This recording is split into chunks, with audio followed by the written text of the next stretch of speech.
Hey Wyatt, I've got a question for you. What's up, bud? What did we just see at Daytona? I have not a damn clue. I don't have a clue either, but we're going to try to figure it out as we go. It's going to be a little bit difficult, but we're going to try. Where aren't we, Wyatt? On the BS, but... But, my gosh, though. I don't know. I don't know how to really describe this weekend.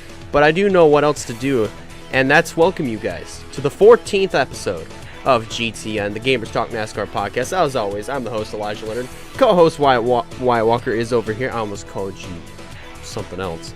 I almost messed up on your last name.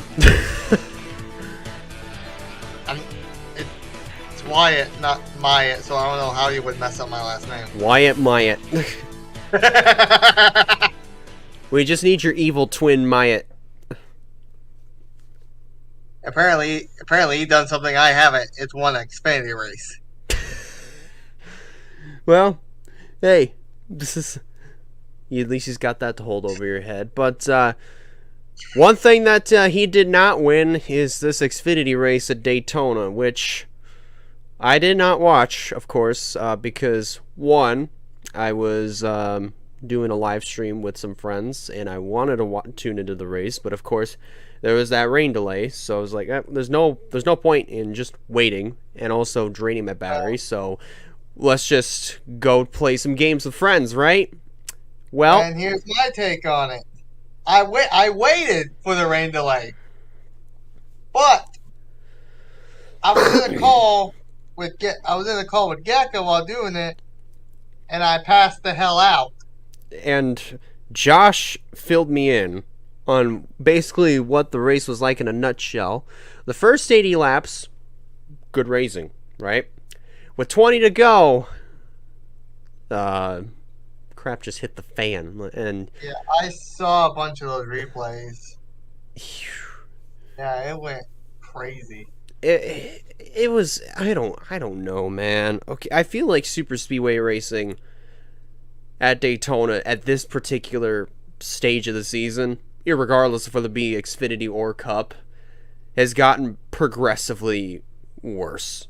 And I think I saw that more on the Xfinity side than I did on the Cup side, in my personal opinion, because with the Xfinity cars, you knew what to really expect with them. With the Cup side, in a Daytona, in a Cup race at Daytona, in the morning, in August, you really didn't know what really 100% expect from that. To put out there the second race, actually, take that back. Technically, 4 if you count the duels. If you count both duel races, 4, but in points paying, the second race at Daytona for the next gen cars. Yeah, overall, yeah, but I mean, but particularly talking about, because like in February that was a different time, because it was a different time in the seasons, it was a different time in temperatures. But we went there in August where it's hotter because of humidity, of course. I think Derek may add on some other things to go along with Florida because he lives down there. But there's just a lot of other variables that I think made this race a little bit more wild from the weather perspective, from the weather side of things, which is pretty clear. It's the same thing with Xfinity. So, end of it all, after that final 20-lap demolition derby with 18 trillion overtimes, it came down to some underfunded teams, which I kind of like to see that. It came down to guys like Jeremy Clements, Timmy Hill. You even had Brandon Brown in there, Sage Karam, Ryan Vargas, AJ Allmendinger was up there, but there's you name all the underfunded, yet you put AJ's name in there. You might as well just put Ty Gibbs' name in there too, because he got top 10 as well. Yeah, he did, but I'd add on to that. I forget what team they drive for. Alex LeBay's team. Yeah, Alex LeBay. So if you look at this, how many teams do you see that you would typically see up front finished inside of the top 10? How many? Honestly, not even the top 10. Scroll down a little bit down, the top 12. God we'll go through the order later on, but if you look through the order, you got Jesse Wuji finished 11th, and then Mike Snyder for Jordan Anderson 12th. That's good. A bunch of good underfunded teams get that. You can even count. I don't think we even said J.J. Yaley or Kyle Sieg. Oh, absolutely. And this was their time to shine. The underfunded team's time to shine. I mean, honestly, but that finish though was just, it was a mess. Same thing for the whole weekend, but we'll talk about Cup here in a little bit. The end of it all, what should have happened was when there was who spun out in the off turn 4. I can't remember who it was. Somebody spun on off turn 4. They come across the line, get the white. Clemens is out front. After they cross the line, that's when they throw the caution. How much sense does that make? I'm trying to look at all the names, and I really don't see who that could have been. I can't tell either. Maybe it could have been Riley Herbst. I think it might have been Riley Herbst, if I remember correctly. I don't know. But still, Jeremy Clements. Clements, at the moment of caution, was leading the race by the time they crossed the white flag lap, and took the caution at the same time after the caution came out. Deemed the winner. Officially the winner. Second career win. First one in 5 years. That's right. First one came at Road America 2017. That was a luck, and I think this was luck number 2 at least as well. Yeah. Even then, he fought. He really good. I mean, the team was below the cutoffs. He finally reached the top 16, as in where 16 is. Actually, no, I'm right. It is 16 because they only have 12 in the playoffs. That's right. Right. The 16 is what is below the cutoff, so he just now got up there, passing Jeb Burton, and now he won, and now he's in there. Yeah. Now he's in playoffs, which changed up the playoff format, and we'll get to that too. But let's go ahead and go through the finishing order. As we mentioned, Jeremy Clements is the winner. We mentioned a bunch of these names as well. Timmy Hill, this is a career best for him, if I'm correct. Second place. It is. AJ Allmendinger, no surprise. Colleague Racing, top 3. Brandon Brown, 4th place, good finish for him. Sage Karam for Alpha Prime. That's probably the best finish for just the whole team. Not just for Sage, but just for the whole team. Absolutely. You can even, and best finish for Ryan Vargas. Ironically, same number. Which, fun fact, there was a bunch of names on the rear of the car for Ryan Vargas. For Out of the Groove. And this car was spotless, nothing get into it, and then they finished the top 10. Yeah. That's really good for Ryan Vargas. Mm-hmm. Really good. Ty Gibbs managed to limp home at 7th. Not bad for him. Alex Abay, good top 10. Justin Haley, we mentioned top 10. And Kyle Sieg. No, you mean J.J. Yaley?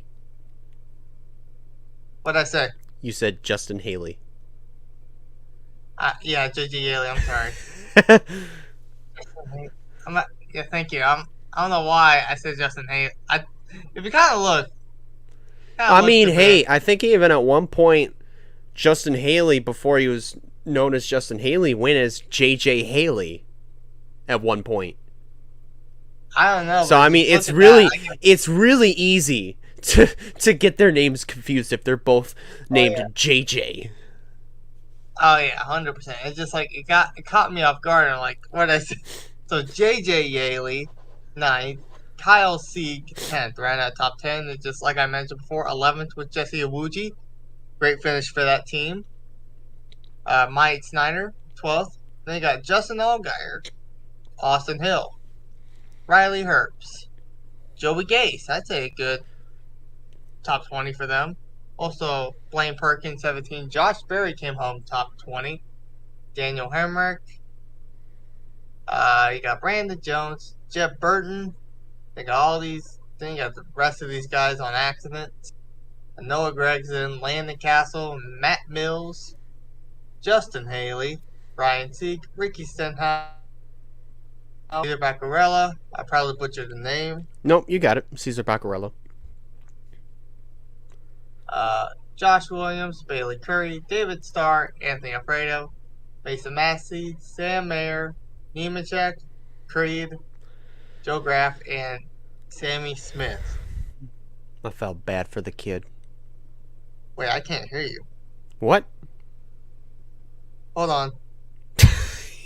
Technical difficulty on his end. Apparently, at some point when I was doing the listing, my computer messed up and they cut out the sound for a bit.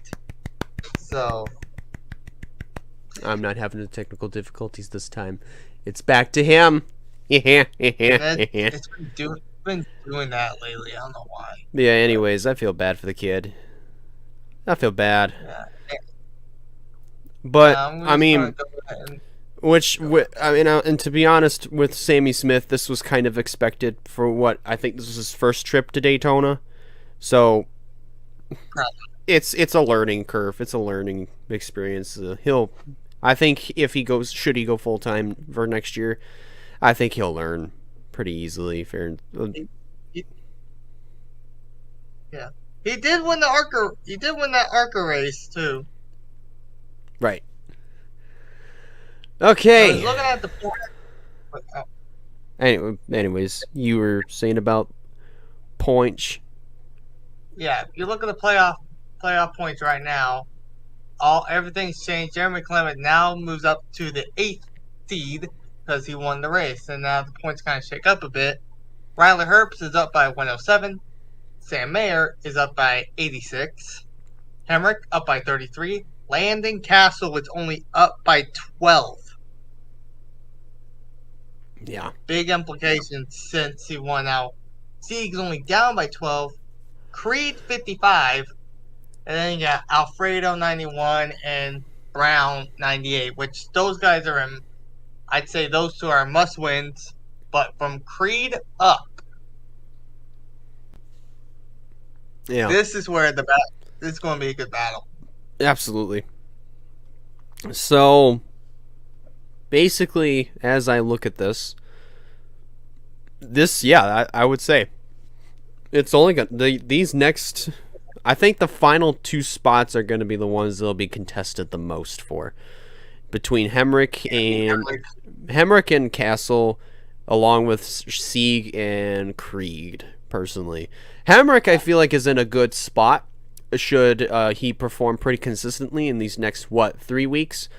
He hasn't been really doing all the last few weeks. Nor has Sam Mayer, which I am really surprised. Right, but I feel like Hemrick can do. I think he's doing well enough to where he can just barely make it.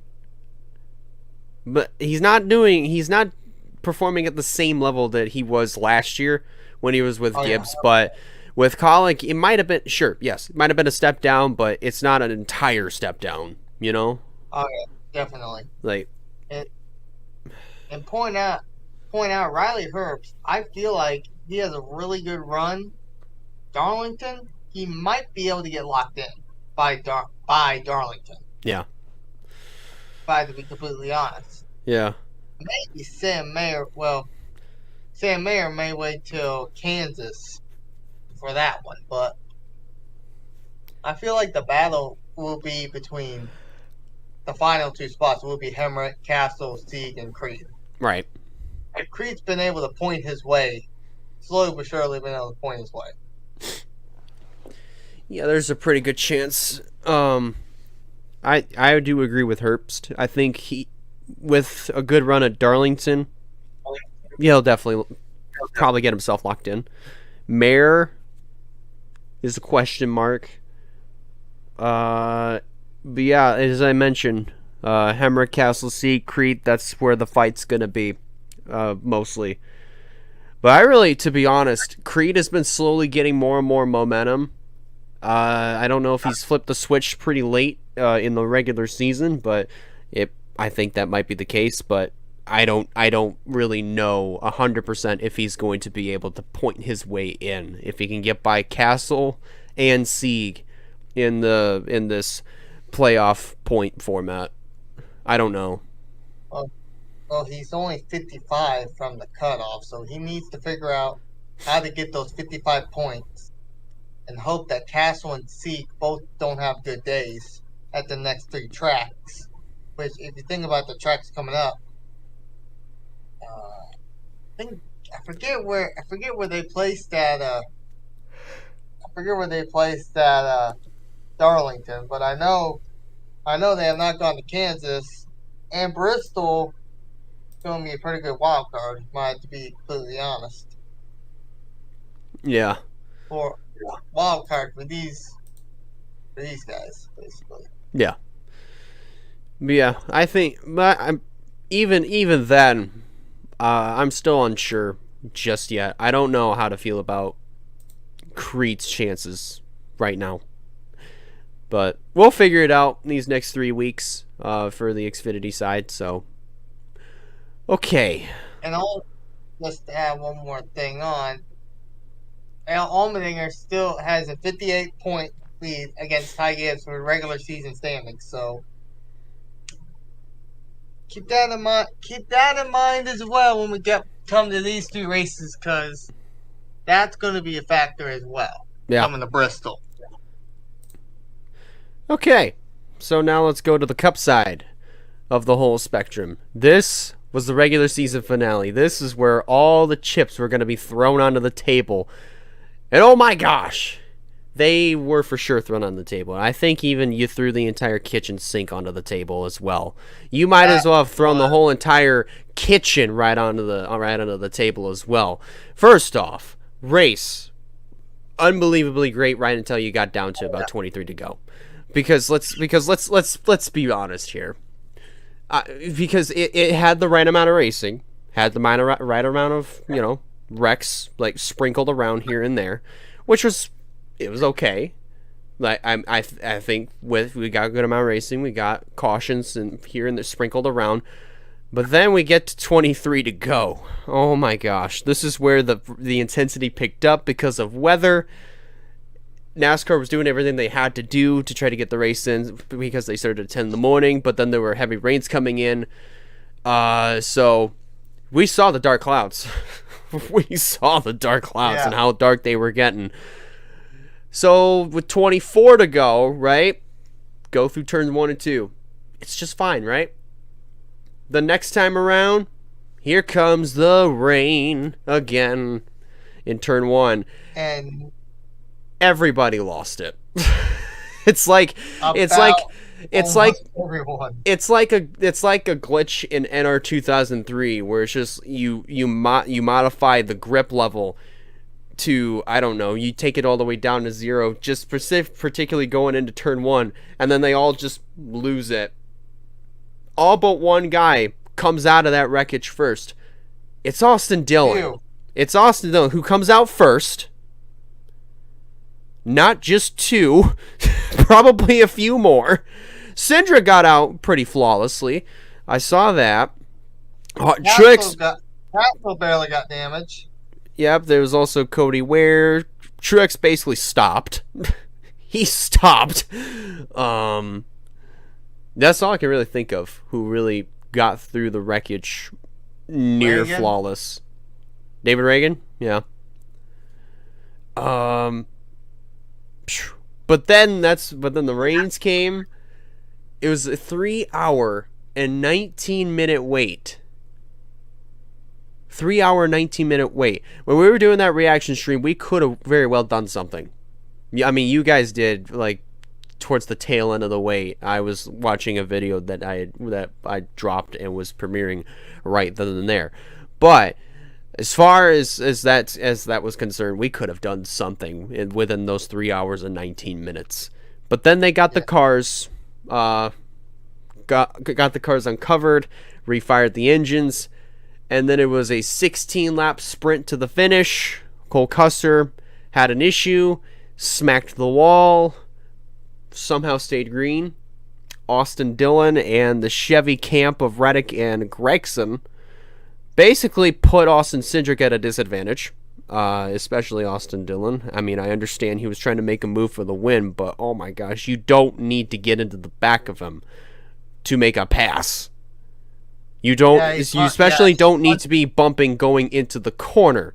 On top of that, you very well could have killed your chances of winning, but also Austin Cindric's, and as well as all your other Chevy teammates' chances of winning as well. You could have costed yourself. But no, that's not what happened. And Austin Dillon goes on to win at Daytona. Which I had a bad feeling, even if the rain continued. I mean, even if the rain stopped and we were able to continue the race, I had a bad feeling that was going to happen anyways. Because he's one of the, I wouldn't say top teams, but he was one of the higher teams that actually didn't have that much damage and actually could compete.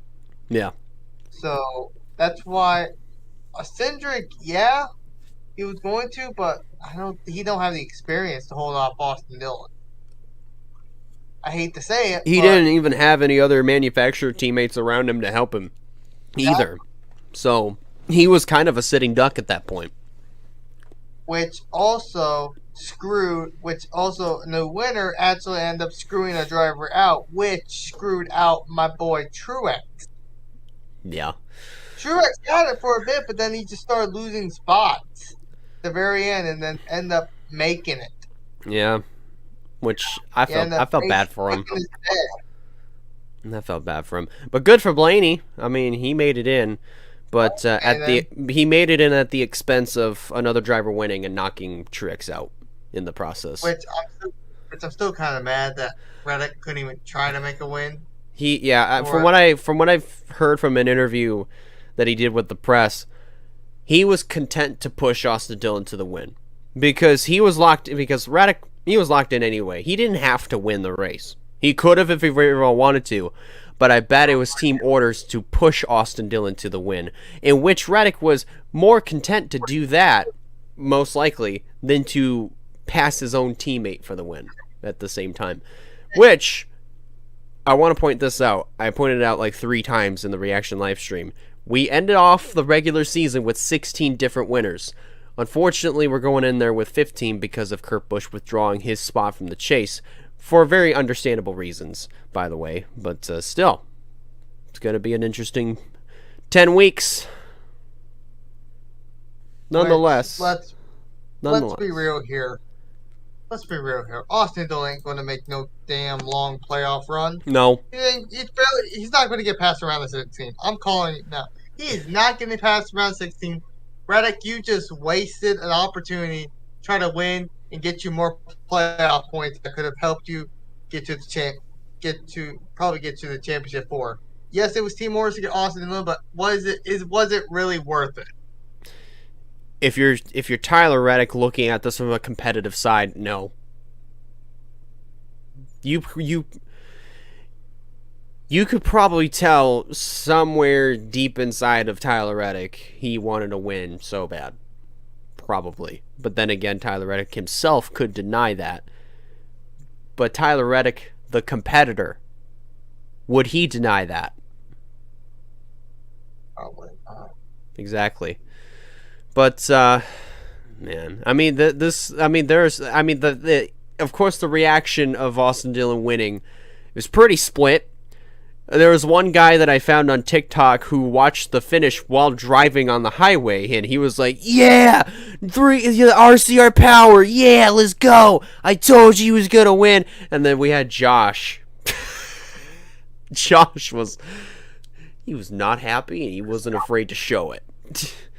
I mean, I don't agree with Austin Dillon winning either, but it is what it is. I mean, of course. I really don't think any of us were happy with Austin Dillon winning. Of course, he screwed out this guy, which, I mean, as a fan of Austin Cindric, I'm not happy about it, but he screwed out my guy. What can I do about it? I mean, nothing, absolutely nothing, except for hope that he gets eliminated in the round of 16. Anyways. Let's go ahead and go through the finishing results, shall we? Yeah.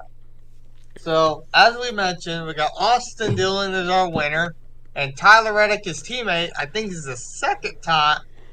I think it's been a few times that RCR went back to back, but this is the first time since Texas 2 years ago, I want to say, that they've both finished 1-2. Yeah. I'm mentioning like in general for RCR, but yeah, Texas in 2020 was the last time these two were 1-2, exactly in that same order, I might add. Mm-hmm. So they got Austin Centric third. We talking about underfunded teams at Xfinity? Listen to this list: Landon Castle fourth, Noah Gregson for Beard Motorsports fifth, Cody Ware sixth, BJ McLeod seventh. We got Martrix Jr. eighth, not underfunded, but good top 10. Unfortunately, couldn't get you in the playoffs. David Reagan for the fifth. How the hell did Rick Ware Racing both get top 10s? Good question. Good question. Both the Rick Ware cars got top 10s. Then Kyle Busch rounds out the top 10 in 10th. Mm-hmm. Bubba Wallace, Joe Logano, Ty Gibbs, Alex Bowman, Ryan Blaney, Cole Custer, and those 16 were the only ones who were still running at the end. Eric Jones got DVP at the very end there. Harrison Burton as well before it started. Ty Dillon, he couldn't even make it the rest of the time. Yep. He also got DVP'd as well. Then most of these guys who were involved in that carnage that happened at the end there. Lap 139. Harvick, Almirola, Stenhouse, who about went in the air. Todd Gilliland, Daniel Suarez, Denny Hamlin, Daniel Hemrick, Chris Buescher, Justin Haley, Chase Elliott, Corey LaJoie. Actually, that's about it right there. Corey LaJoie might have been the last one on that one. Yeah. And these guys had different incidents. Chase Briscoe had one of the craziest moves I've seen, but didn't work out at the end. Michael McDowell, I think he was our guy to win. Honestly, none of us really picked a dark horse guy, but if we had a dark horse to make it in the playoffs, Michael McDowell was the guy. Yeah. Ross Chastain, William Byron, Brad Keselowski, Christopher Bell, all were caught up in one accident. And then Kyle Larson barely did like 10% of the race. He raced out by an engine.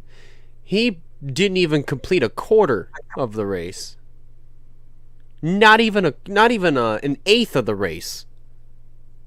He didn't even complete an eighth of the race. Not even 20 laps. Yeah. That kind of sucks, and that's something I've been forgetting to mention. Like we make predictions, but then we see stuff like this, and we forget. Like Larson does not have good luck at super speedways. Like especially since he's gone to Hendrick. Yeah, he has not been good at super speedways. I don't remember what happened to him at the first Daytona race. Reckless driving. Personally, to me, reckless driving in the 500. Yeah, that one I don't remember. I know it was engine blue at Texas. I think he engine blue at both Texas races. I don't know. Still, either way, man. You just don't have luck at super speed. I guess not. I didn't know Texas became a super speedway. Did I say Texas? Yeah. I think you meant Atlanta. As much as I don't like to say that. I think I was thinking Atlanta, maybe mentioned. I don't know, but even then. Still. If Texas was a super speedway, that would be even worse than it is now. Yeah. So let's go ahead and look at the playoff grid, and I feel like this is where we could try to make our own little Predictions, yeah. our own yeah. Our little own grid. Why don't we? If only. So if you look at the, I wish we could find like the printed grid, or just like print. We could download it, and then we could just like highlight it. I forgot to make a second docs. Forgot to make a second docs. So I was going to do that. Hold on. Let me do a quick little. No, hey, Wyatt! Look who just joined us. Yep. After 85 million years, we finally got him as a special guest. Ladies and gentlemen, if you don't know who this is, you must be living under a rock that has probably lasted you for the last 6 or 7 years if you're a part of this branch of the NR community. Standing tall from Indiana, it's Nathan Stapleton. Great info. Great to be here. I could have added more accolades and more nicknames or whatnot, but I was just kind of like, oh. Nathan Stapleton. The big staple is here. The big staple. Yep. But, we'll just continue. we'll just continue. But, well, first of all, we already went through our thoughts in Daytona. Let's bring Nathan up to speed here. Nathan. Mm-hmm. What'd you think about this weekend at Daytona? Well, the Xfinity race was amazing. Kind of a cut fest at the end, but that's Daytona. And saw Jeremy Clements win. I'm happy for Clements. Wanted Timmy Hill to win because of BM. Wanted Zeke to win, but he got caught up in yet another speedway crash. So I felt pain because of that. But overall, Xfinity was pretty good in my opinion. Maybe a little bit too much clashing at the end, but it's Daytona. And then the Cup race, oh my god, the Cup race was amazing.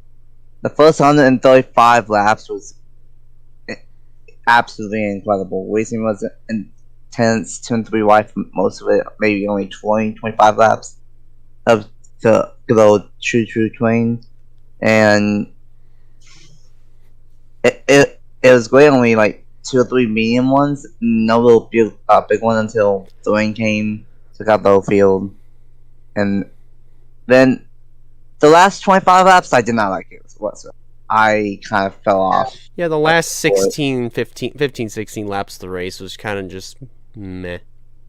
Yeah, because after the whole rain shower took out half the field that was actually competitive,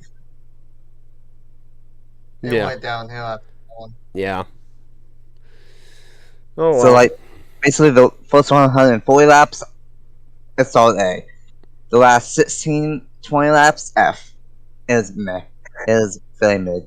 Very mid. I'd say that too. But alrighty.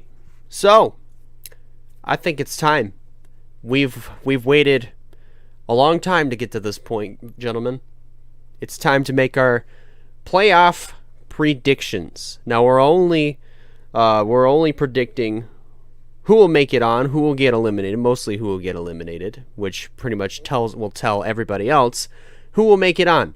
So, to bring you guys up to speed, the drivers who are currently going into round 1 in this order: Chase Elliott, Joey Logano, Ross Chastain, Kyle Larson, William Byron, Denny Hamlin, Ryan Blaney, Tyler Reddick, Kevin Harvick, Christopher Bell, Kyle Busch, Chase Briscoe, Daniel Suarez, Austin Cindric, Alex Bowman, and Austin Dillon. In that order, that's how those drivers will enter into Darlington to start off round 1.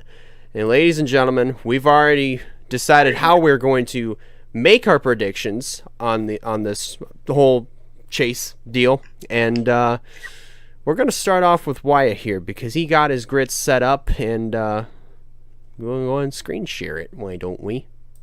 So are we just doing just a round of 12 who makes it in eliminated? Because I did the whole thing. Yeah, we're doing the whole thing. Whole thing. Okay, just wanted to double check before and make sure I did this. So there's some. So in the middle, it's like kind of crazy. I was hanging out drivers, like trying to figure out who would be doing good, who else. But this is probably not accurate, but I just wanted to try it out. So I'm hoping it's showing on your end, Elijah. But It is. if you look at the screen here, and I'm just hoping the recording gets it too, but it's like it's all messed up. This really it's not the best in the world. It's the best I could do. But go over to either round of 12 real quick. I thought obvious driver was going to make it through. Got Elliott, you got Logano, got Chastain, you got Larson. Bell and Bush were going to make it. What the hell? Carl Custom, everybody. Makes cameo appearance. Sorry about that. Got Bell and Bush, Hamlin, Blaney, Harvick, and Reddick. I think those are the guys that are obvious to make it through. Obvious eliminations are Austin Dillon. Sorry, Elijah. Austin Cindric. Mm-hmm. It was the tough call between Briscoe, Suarez, Bowman, and Byron. Byron, I feel like, can sneak his way through more than Suarez or Briscoe, and I kind of think Bowman will somehow make his way through. So I eliminated Briscoe and Suarez from the playoffs for the round of 12. The round of 8 is where it gets interesting.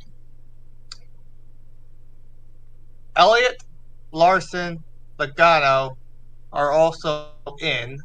I put Kyle Busch and Christopher Bell in, along with Blaney, Harvick, and Chastain. So I eliminated Bowman, Byron.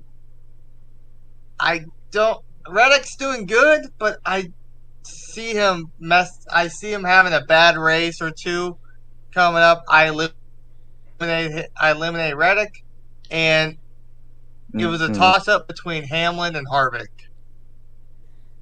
And I feel like on the streak Harvick's been on lately, I think Harvick's going through. Is it going through good? Decent. You're glitching out every now and then, but you're still hanging in there. Oh, no. I can't hear you, though. Some bit. Even more technical difficulties. Yeah. Why do you do that? So I can have silence and I can't hear it. I'm just going to continue on this, and then I can leave and join back. So my final four. My round of 8, I have Elliott, Larson, Bell, Busch, Blaney, Chastain, Logano, and Harvick as the round of 8. Now the final 4, there was a lot of thought, but Bell I don't think would have made it to the round final 4, unfortunately. Busch, I have to say the same thing. Chastain, I definitely have to say the same thing, and Harvick.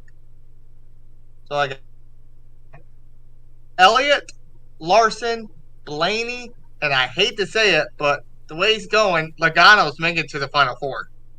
But my champion, he's on a streak.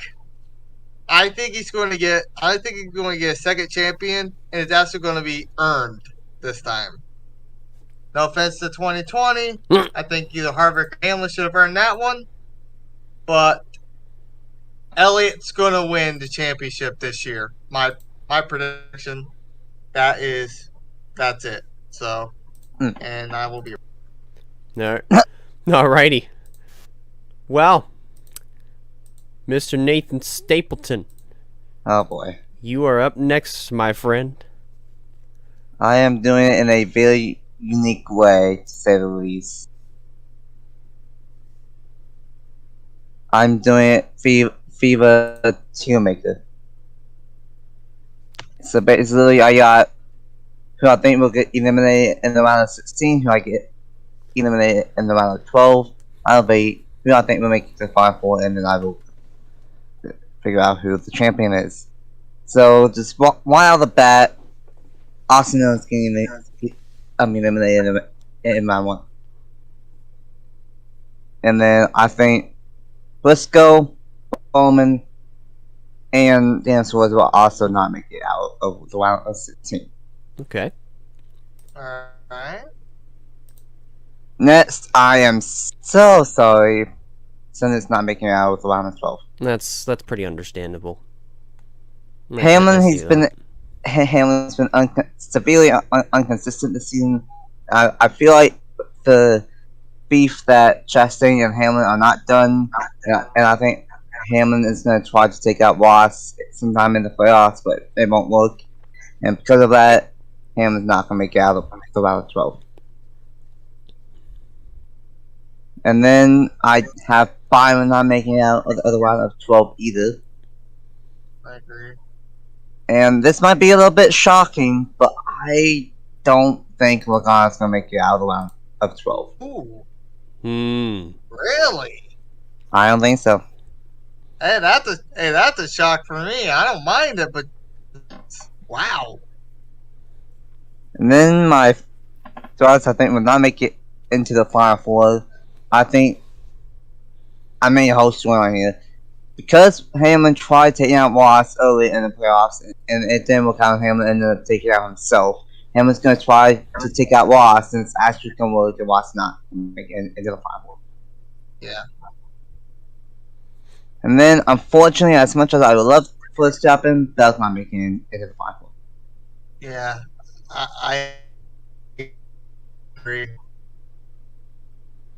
Next, I think, even though he's been very good this year, I don't think it's going to be too... It's not going to be close enough. I think Blaney will not make it into the Final Four. And I do not think that Kyle Busch will make it into the Final Four. So that leaves it with, I think, Colvett, who's gone hot in the second half of the year. He's going to make it to the Final Four. Lawson's going to make it to the Final Four. Tyler Webb, I think that's probably going to be way long, but I don't care. But it's going to make it. It's going to make it to the Final Four, and then it's going to make it to the Final Four. Kind of bold, but I think Harvick, Lawson, Reddick, and Elliott makes it to the Final Four. Okay. And all these guys, they can go putt playing or something to stay done for the season. Now, who do I think will win the championship? Do I think Harvick will finally get a second championship out of nowhere? Do I think Lawson's going to get hot in the playoffs? Do I think Reddick's going to continue his hot streak in the playoffs? Or do I think Elliott's going to keep other things? I'm going to say this, just to clarify. I don't think we've had, like, a driver who's get his first career win the same year as he wins the championship in the Cup Series, not counting, like, the first ever season. Maybe first few seasons of when NASCAR actually started. Yeah. So. You know what? Harvick's really good at Phoenix. Lawson ain't. Unsure about Reddick. And then Chase, he's good at Phoenix. I didn't think about this far yet. I do want to at the new start finish Phoenix than he's used to. So. You know what? Is biasm? Yeah. Is it gonna happen? No. I think Lawson's gonna go back to that. Could flip that hot switch. He could. Larson did do that in the playoffs last year, so and the regular season. Oh yeah, absolutely. My reasoning to this is this: Larson, he won at Auto Club.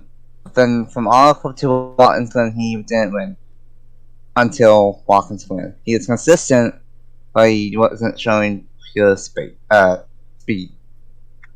feel like potentially this could be kind of like the opposite of last year, and maybe kind of like a repeat of 22 and 2011, where Lawson could get hot during the chase slash playoffs, whatever you want to call it, and potentially Lawson could go back to back. Is it gonna happen? I don't know.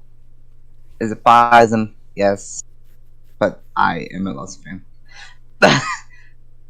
But yeah, that's my Is it biasm? Yes. But I'm a Larson fan, so it don't matter. I'm a Larson fan, so it doesn't matter. let me enjoy this. Just let him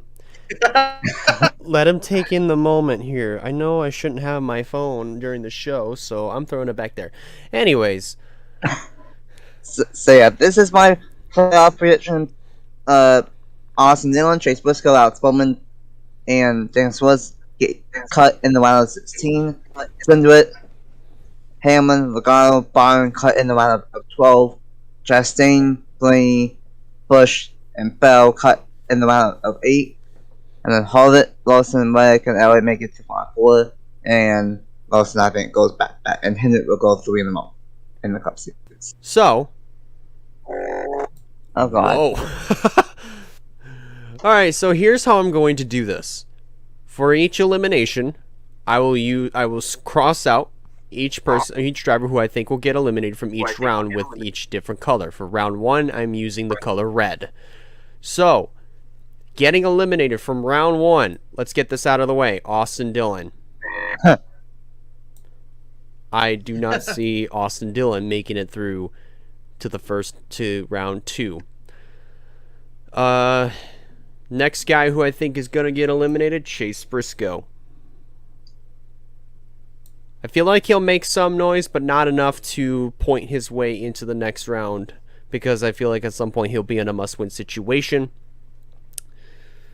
Alex Bowman, with the way that his season has been going lately, I just don't see it. I really don't see him moving on. And then the next guy, the last guy that will get eliminated from round 1, I'm going to go with William Byron. Oh, so it's a big hit. so you kind of did the opposite of me then, because I put at least both of them in, and kind of switched out between, like, of course you had Cindric going, but had Suarez and Briscoe as the wild card. Thinking, you mentioned stuff about Briscoe making noise, but you basically kind of did the opposite of me. Yeah, I went the other way. So for round 2, using the color green this time. The drivers who I think are going to get eliminated from round 2, I'm going to say, of course, Austin Cindric. I see him going this far into the chase. Daniel Suarez will get eliminated. I'm going to say Denny Hamlin will get eliminated from round 2. And Kyle Busch. Oh, wow. Will get eliminated from round 2. That's as far even though I still see Kyle Busch going that far into round 2.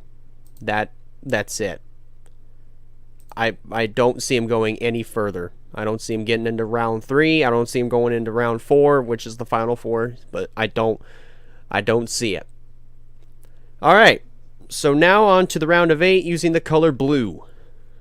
So, next batch of drivers that I think are going to get eliminated. Let's see. Kevin Harvick. Oh. Yeah, I agree on that one. And it won't be in the same fashion as 2 years ago. It will not. Not at all. I don't see it. He'll probably get eliminated more in a peaceful fashion. I don't see Bell making it to the final 4, personally. Yeah, I had 2 minutes, but I agree. I see Hamlin taking out Ross Chastain that will get him eliminated. So Nathan, I like what you did, but I did the other way around. And then the guy that will not make it to the final 4, Joey Logano. Oh, Oh, wow. Wait, hold on. So the guy who hates Logano actually was the only person that you thought he would be in the Final Four. Right. I don't like Logano, but I'm legit thinking he's the Final Four, and yet you both took him out of the round. So, the Final Four is Chase Elliott, Kyle Larson, Ryan Blaney, and Tyler Reddick. So, here's the deal. We're going to now circle the champion. Do I think Kyle Larson is going to have it? Not as easily. Personally. Sorry, Nathan. Yeah, that's fair. Do I think Tyler Reddick is going to have this? Probably not.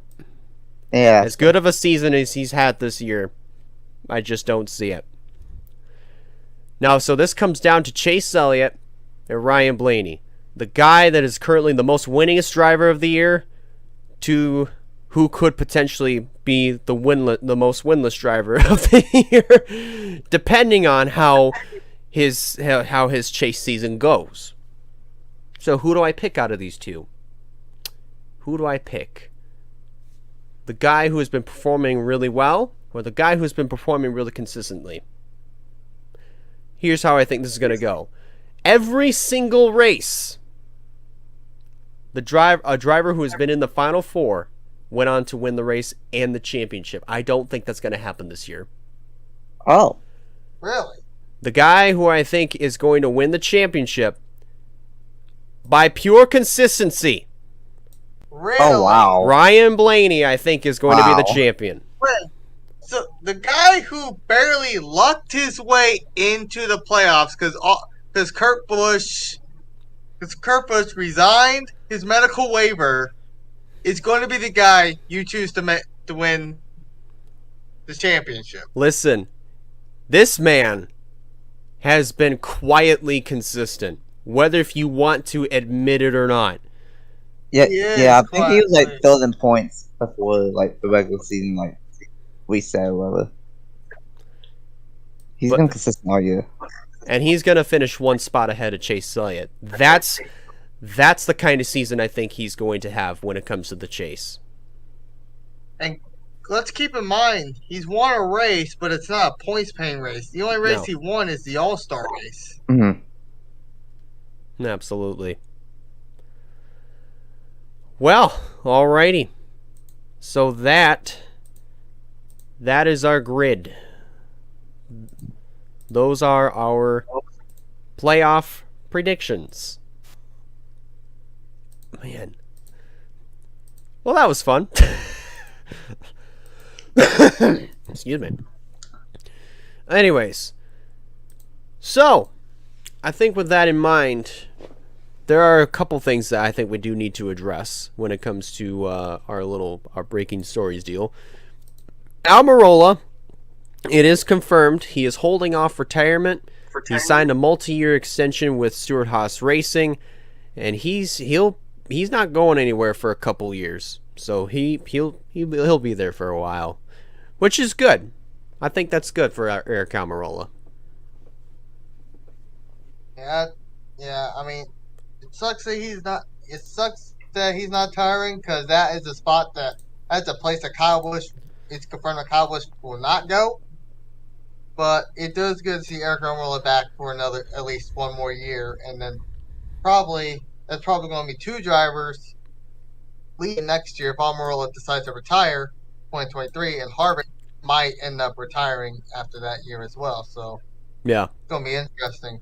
But absolutely. Speaking of that, let's go ahead and give our thoughts on this whole Kyle Busch deal. So, of course, Stewart-Haas Racing is eliminated from this equation of where Kyle Busch could go. So that leaves Chevy teams have been working their way up there. RCR's in the mix now. Colic Racing's in the mix. 2311, of course, is still in the mix. Let's not count them out. So I can't remember if there's any other teams, but those are the teams I can say off the top of my head. I've heard from two different people that there's been rumored that Kyle Busch is going to buy out Spire Motorsports, which I don't see that. Nope. And we still can't even count out Joe Gibbs Racing just yet. I mean, it's starting to go really, really, really down, but we still can't count them out just yet. No. And here's where I think what I think could happen. There's two things that could happen. Childress has in a winning press conference, he has said that Kyle is a great racer, and everything that they have said that they talked about their past between one another, it's all under the bridge, it's behind them, and he really just was praising Kyle Busch. So that could be like a way to try to get Kyle to the team, because here's another thing to keep in mind. Childress was not happy about Tyler Reddick's announcement that he was going to 2311 2 years. So here's the deal. Reddick is not official. Anything could happen at this point, because Eric Estep put in his opinion, and I think I'm going to go along with this, Reddick is not officially confirmed to be back in that 8 car for 2023. And here's why. Because depending on what Kurt Busch decides to do between now and 2023, if he chooses to retire this year, Childress could send Tyler Reddick packing for 2311 early and move Kyle Busch into that car. Or if Kurt Busch, or let's say actually, I don't know, because if Kurt Busch chooses to retire, then maybe. Well, hold up. Then maybe 2311 could have Kyle Busch seated in the 45 for a year, and Tyler Reddick could still go one more year with RCR. Then they could swap in 2024. Well, how about? Well, you mentioned swap. This is going to be one of the craziest ones yet. It's not going to happen, but it's a funny thought, and we would like to hear your thoughts here in a minute too, Stapleton. But what if Kurt Busch either comes back or retires? I think smart moves probably put Ty Gibbs in the 45 if Kyle Busch, or put him in the 18. But put him in the 18, do what you said, do the swap. But what if Reddick and Busch did a swap for the year so they could keep Ty Gibbs in the Xfinity for another year, and then just move Tyler Reddick to 2311, but for 1 year put Reddick in the 18. Oh my God! Oh my! For Joe Gibbs Racing. I mean, oh God! Think about it for a minute. Oh, here's the thing.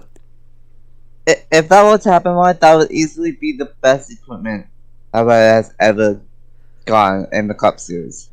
By a landslide, yeah. And if it was just a 1 year deal, would Reddick really want to go to 2311 Racing? In my opinion, is slightly step lower than the Joe Gibbs Racing. I don't know. He's already signed to Denny, and it's already confirmed. And like Elijah said, we don't know. We thought we knew, but now we really don't know Reddick's plan.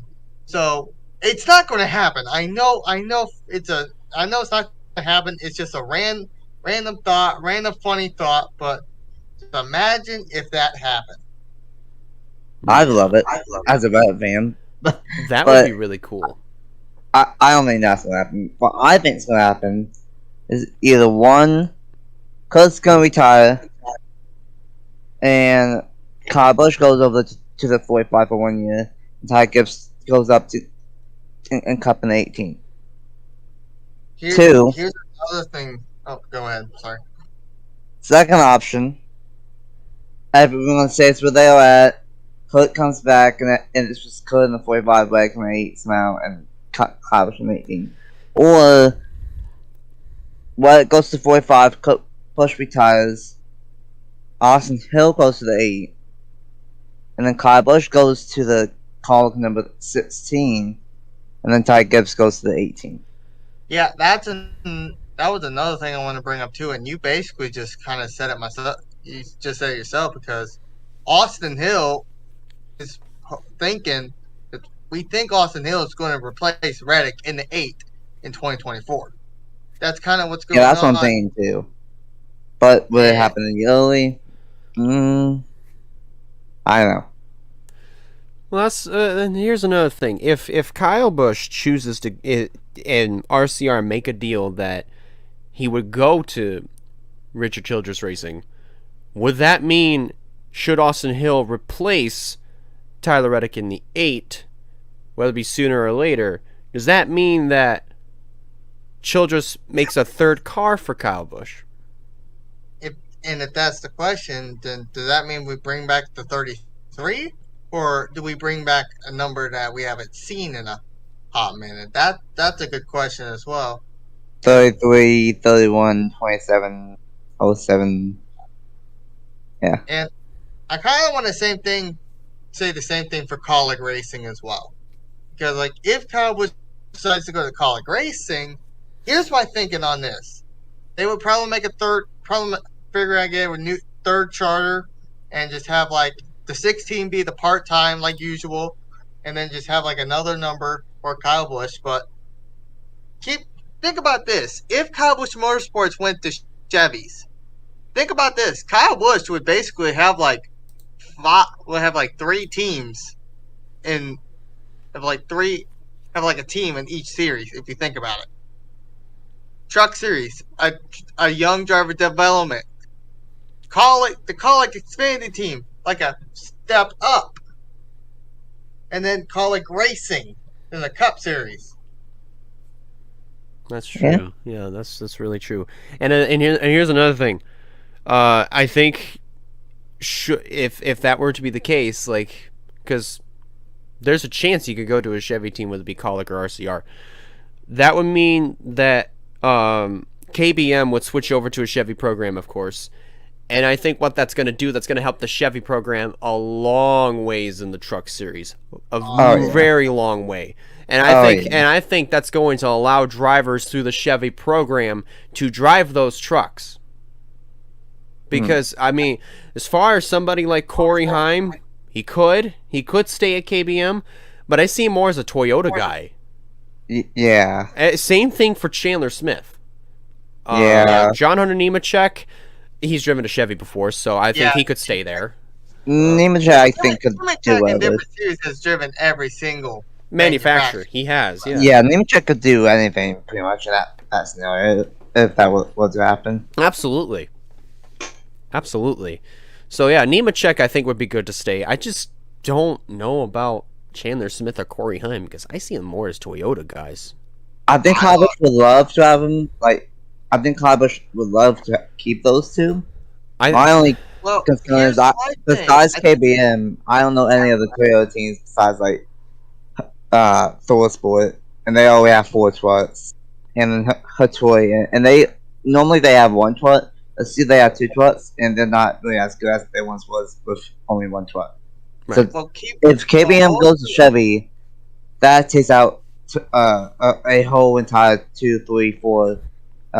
Truck team for Toyota, and I don't know where they would put Nemechek, Heim, and Chandler Smith, and potentially Sammy Smith if Sammy Smith decides to go straight to Xfinity or trucks. And I want to mention this as well. If Ty Gibbs goes up to Cup Series, it's a chance that the 54, or if they bring back the 20, is open. So I feel like Chandler Smith might, if he don't want to deal with. If you want to stay Toyota, he might move up. He might move up to the Xfinity Series for like the 54 or the 20, depends on what number he puts for the 3-car team.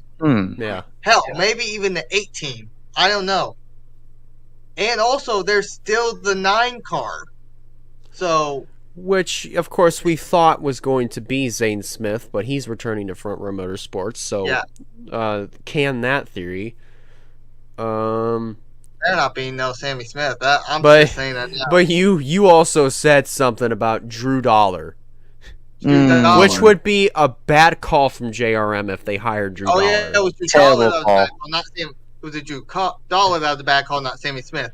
Sammy Smith could go to the 18 next spin and he'll be fine. which would bring me to say, if should Junior hire Drew Dollar to drive a car in the Xfinity Series for Junior Motorsports? No.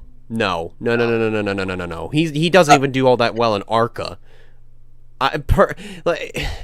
Bill Vetcherini said it best, or Billy Vetcherini said it best. Like, go back and listen to his interview. Because I thought Drew Dollar back in 2020 was going to be a big deal coming up through the ranks, but just seeing the kind of driver that he is, and just seeing that all the mistakes that he's made. I mean, especially it showed in the Xfinity Series. It showed right away. If any driver should be in that 9 car, I have 2 options, and they're 2 good options. 3 if he leaves Toyota. 4 technically now, because it's 2 different ones. But the main two I'm thinking that were Chevy drivers. One is kind of iffy. He just got released, and the guy taking over his ride was in the 9 car. Ty Dillon. He don't have a ride. Ty Dillon, they could swap seats. Exactly. Ty Dillon could go to the 9, or you bring a guy who's good in the truck series, don't have a win yet, but so close, he might be Xfinity Series ready. Carson Hocevar. We'll see. I mean, I'm still a little bit iffy about it, but we'll see. I mean, those are the only 2, like, at least on the Chevy guys, I can actually see take that ride that's actually worth something. Yes, Carson Hocevar still needs work, and he's not the best, but he's the only candidate. I mean, look at the list. I don't see much candidates. Okay. Like Haley Deegan's not. Well, Haley Deegan's a Ford. That was a wrong manufacturer on that, but you kind of get my drifts. Like, there's not really many truck drivers that are ready to move up yet, or could take that ride. Maybe if you get like a Toyota guy from ThorSport, but hell, Grant Enfinger could go up. Who knows? I forgot about Enfinger, but yeah, absolutely. You guys get my point, though. Here's what I'm thinking. I'm really liking that swap that you mentioned, Wyatt, with Ty Dillon and Noah Gragson. Because Ty Dillon, he might not be that good in Cup, but Ty Dillon was always a consistent championship contender in Xfinity. He only has 1 win, but he's always consistent. Always. Yeah. And then for Holtzfall, I'd love to see that happen. Yeah. And I kind of have a point to mention. I think there's another driver Noah Gragson. He didn't do that good in Toyota. I think he only won like once or twice. 2 races. Yeah, 2 races, and other than that, he wasn't the best compared to some of the past KBM drivers. Went up to Dream Motorsports, and he's been pretty good ever since. So it could be another situation where Holtzfall could maybe be better in Xfinity than Trucks. Kind of no Gragson. That's kind of where my mind went to. And you mentioned Cowboys Motorsports, which brings me to my other options, to where like it could be like a Chandler Smith moves up and could be the 9 car, or Nemechek signs the contract. Never mind, forget Nemechek. But just like, you got other Toyota guys who could move up and go to the 9 car. But if we're just looking Chevys, the best 2 options, in my opinion, are probably Ty Dillon and Carson Hocevar. Maybe Grant Enfinger. Yeah. Enfinger has sponsorship. And he does have sponsorship, so Enfinger may be a good one, though. Because that 9 car is already fully funded by like basketball shops and all that with Gragson. I don't know if they would leave and go with Gragson or not, but if they would, Enfinger could move up to Xfinity finally, and with that Champion Power Equipment money, that car would also stay fully funded. Yeah, mostly fully funded. I personally, I again being biased, but I think I would love Holtzfall in a Xfinity car to see of how he would do. But I don't know. I don't know what sponsorship he has besides like for me is security and Worldwide Express. But I don't know. Well, I guess we're just gonna have to figure that out as time goes on. But I think that's all that we've got. Yeah, I think so too. Yeah. So, without further ado, it is time to preview Darlington for Labor Day weekend. So Trucks is off still. They won't be back until the next weekend. So you've got Xfinity and the Cup Series, of course. And I'm going to go ahead and I'm going to get the entry lists ready to go for our little prediction deal later on. So, gentlemen, for the Xfinity side, we kind of know what to expect, right? Yeah. For the Cup side, first race in round 1, what are we going to see? Well, on the Xfinity side, I'm just pointing it out straight away. I just looked at the entry list not that long. We have like 3 or 4 Cup leads in this race. I heard about Denny one. Hamlin, Yep. Denny Hamlin's in it. Kyle Larson's in it in the Hendrick Motorsports 17. Ross Chastain's in this race too. He's driving for Big Machine Racing. I do not remember if there's a 4th one or not. Let's see. Ty Dillon. Ty Dillon's in there, but I'm not counting him. Well, I mean, you could technically count him, but at the same time, he's not that much of a leech. Exactly. Not really. But still. I don't remember if the 88's in there or not. I don't think no. So. I think what I saw was the 88 is supposed to be Kyle Larson and not the 17. Not in the 17 because the 17's last race was supposedly Watkins Glen. Okay, so then it's supposed to be the 88 and Larson. At least that's what I've seen, but I think I think I might be most likely wrong. We'll just have to wait and see. Anyways, so what are we gonna expect, guys? Oh boy.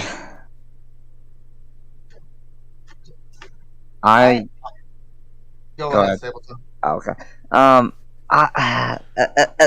Xfinity, I think it's gonna be normal Xfinity Darlington. With the addition of it being like 2 or 3 races until the playoffs. But I think for Cup that's gonna be very interesting. With it being the 500 and all that, it's gonna be interesting because it's gonna be longer than what it was in the spring by 100 miles, and it's a playoff race as well. I think we've seen drama all season with this new car, and I think we will see new. I think last season there goes last season at Darlington we saw drama at the start of the playoffs. I think we will also see playoff drama again this weekend. Don't know how much, but I think the playoffs are going to open up with a crazy bang at Darlington. All right, how about you, Wyatt? Well, Xfinity is going to be.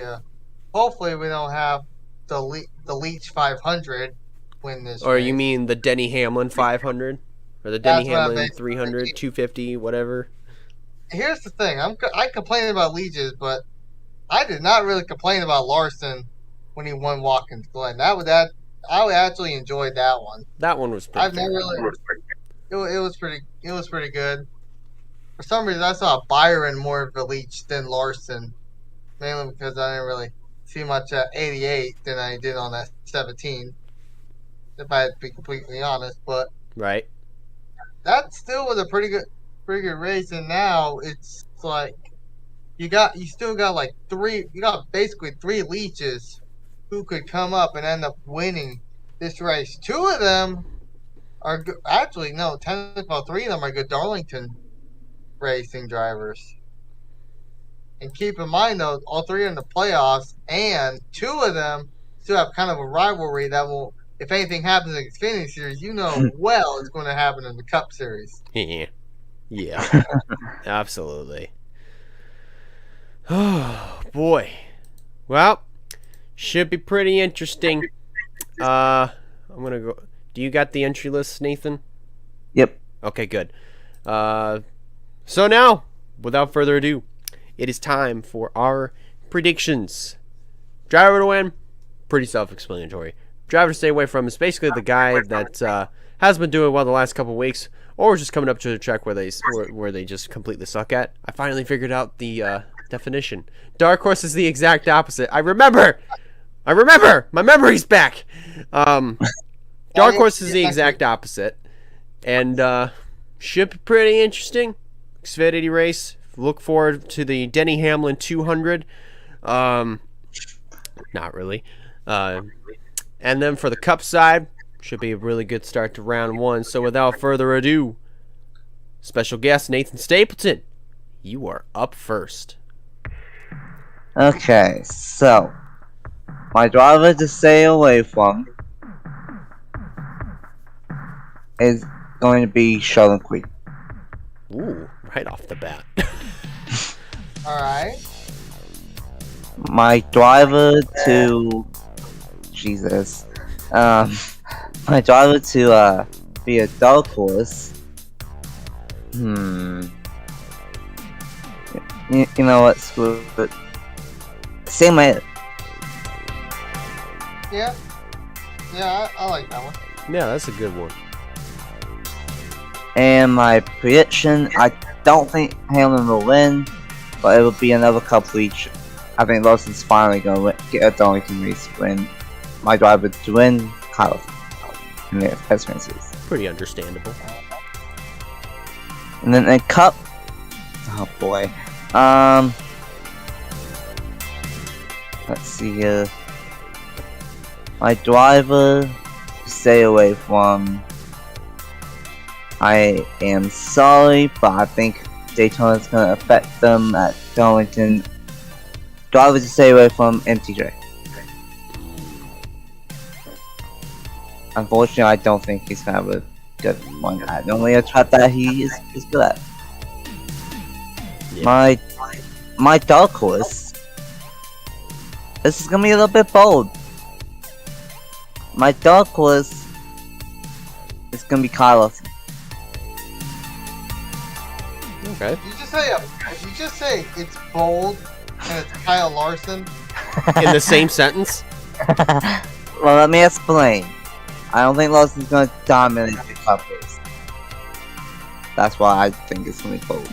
Pretty understandable. Yeah, he's not dominant, but he's good at that track, so I don't know how bold. It's fine. and then my driver to win, more Prism. He's won twice on road courses, and I think he's finally going to get his first Oval Cup win. And he likes the side, and he likes these type of tracks. I think Tyler gives that's pretty good. Not bad at all. Not bad at all. I like that. Wyatt, you are up next. Alright, so for the Xfinity, my dark horse, he hasn't been having some good races, but I know he does really good here at this track. Dark horse is Josh Berry. Oh, good one. My driver stay away from. He has been going down the hill almost all the time. I have to say him. Jeb Burton. He was doing good at the start, and then he's just falling off and off and off. My driver to win, though.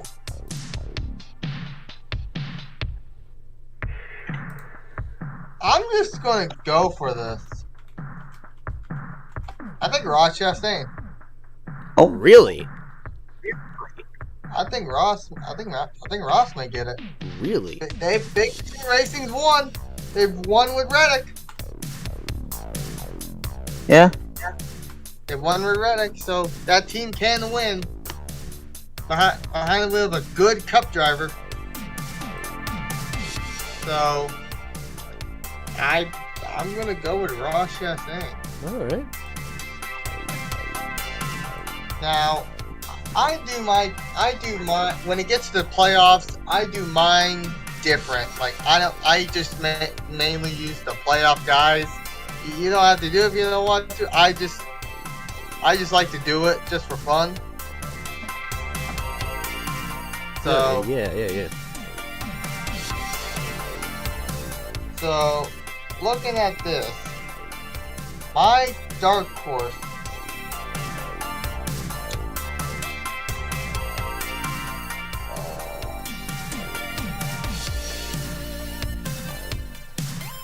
I think I'm gonna go Kevin Harvick as my dark horse.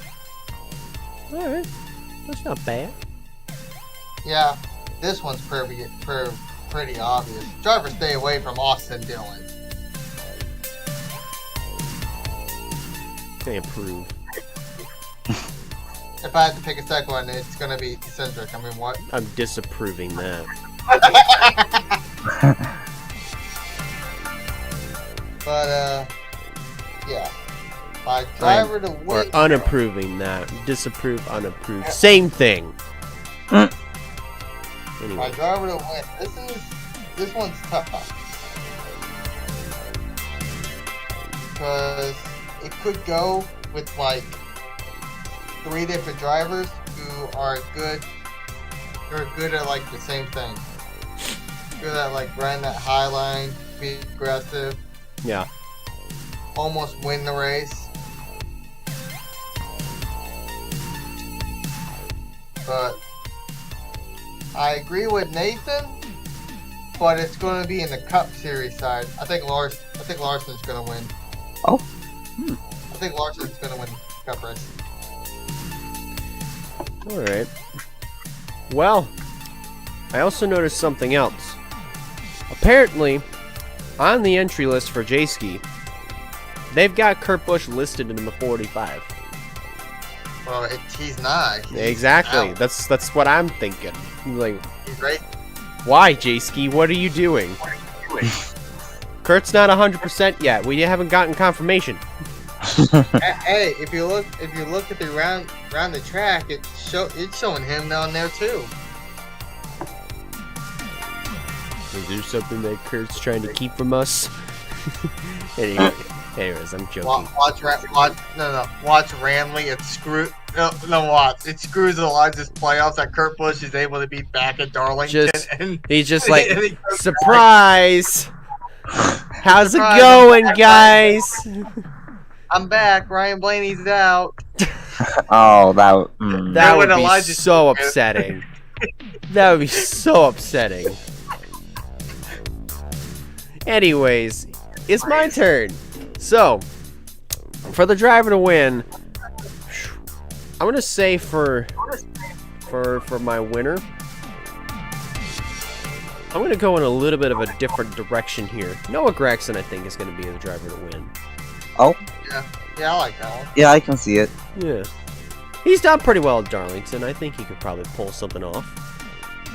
Driver to stay away from, Denny Hamlin. Here's why: Ross Chastain. Anyways, dark horse. Oh, what? Hold on.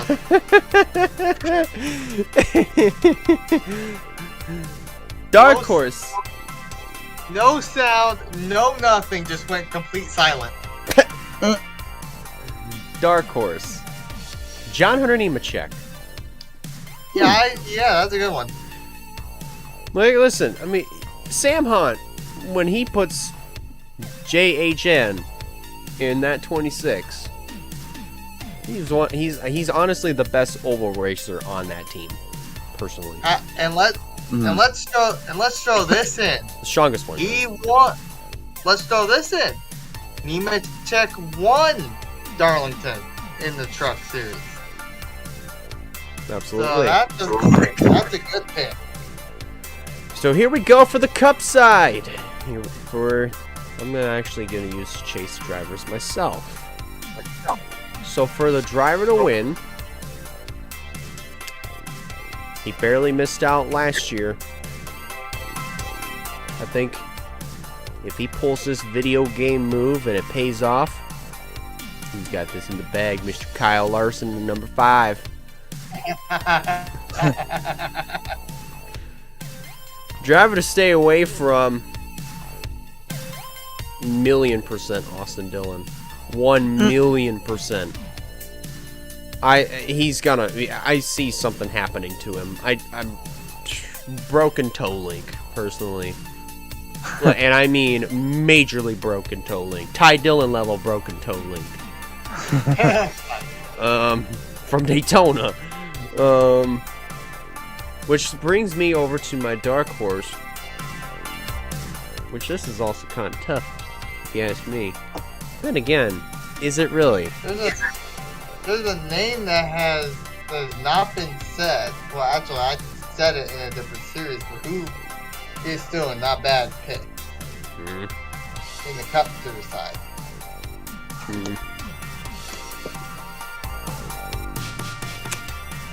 Tell me if I'm right or wrong. Was it Ross?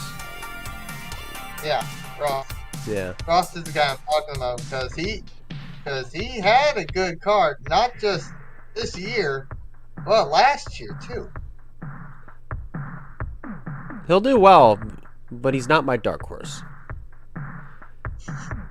I'm going to say for my dark horse. For my dark horse is Ryan Blaney. Oh, really? You know what? That's good. Absolutely. I'm saying Ryan Blaney is my dark horse. Huh? I thought you were going to say his teammate. No. No.